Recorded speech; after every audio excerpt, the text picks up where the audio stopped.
മാലിന്യ സംസ്കരണ സമ്പ്രദായത്തിന്റെ മികച്ച മാതൃക ജനങ്ങളിലേക്ക് എത്തിക്കുകയാണ് ആലപ്പുഴ ബീച്ചിൽ നടക്കുന്ന എന്റെ കേരളം പ്രദർശന വിപണന മേളയിലെ ഉന്നത വിദ്യാഭ്യാസ വകുപ്പിന്റെ സ്റ്റാളുകളിലൊന്ന്. മാലിന്യ സംസ്കരണം മാത്രമല്ല, അതിൽ നിന്ന് ഗാർഹിക ഉപയോഗത്തിനുള്ള ഗ്യാസും വൈദ്യുതിയും ഉൽപ്പാദിപ്പിക്കാൻ വരെ കഴിയുന്നതാണ് ഈ മാതൃക.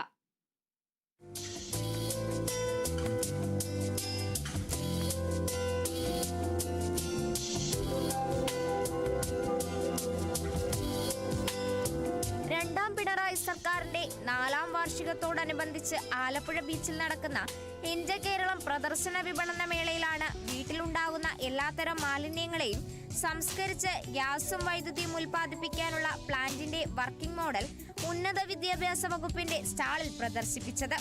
വീട്ടിലെ മാലിന്യം വീട്ടിൽ തന്നെ സംസ്കരിക്കുക, അതിൽ നിന്നും വീട്ടിലേക്ക് ഉപയോഗിക്കാവുന്ന ഗ്യാസും വൈദ്യുതിയും നിർമ്മിച്ചെടുക്കുക എന്ന് മാത്രമല്ല, ഇവ പുറന്തള്ളുന്ന പുക പൂർണ്ണമായും സംസ്കരിച്ച് പുറത്തുവിടാനുള്ള രീതിയും രൂപകൽപ്പന ചെയ്തിട്ടുണ്ട്. ഇതിൻ്റെ ലക്ഷ്യം എന്നത് നമ്മുടെ ഉറവിട മാലിന്യ സംസ്കരണമാണ്. അതായത് വീട്ടിലെ മാലിന്യം വീട്ടിൽ തന്നെ സംസ്കരിച്ച് അതിൽ നിന്ന് നല്ല ഇലക്ട്രിസിറ്റി ജനറേറ്റ് ചെയ്യുന്നൊരു പ്ലാന്റാണ്. ഇതൊരു ബയോഗ്യാസ് പ്ലാന്റാണ്. ഇതിനകത്ത് നമ്മൾ ഫുഡ് വേസ്റ്റും കാര്യങ്ങളും എല്ലാം നിക്ഷേപിക്കുമ്പോൾ ബയോഗ്യാസ് പ്രൊഡ്യൂസ് ചെയ്യും.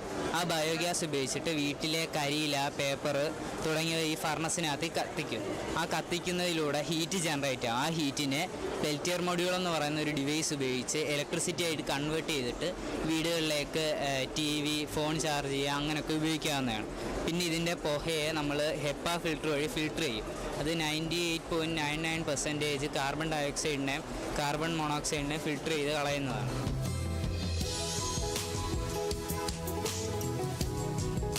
മെയ് 12-ന് അവസാനിക്കുന്ന മേളയിൽ സംസ്ഥാന സർക്കാരിന്റെ വിവിധ വകുപ്പുകളുടെ പ്രവർത്തനങ്ങളും നേട്ടങ്ങളും പ്രദർശിപ്പിക്കുന്ന നിരവധി സ്റ്റാളുകളാണുള്ളത്. Kerala Vision News, Alappuzha.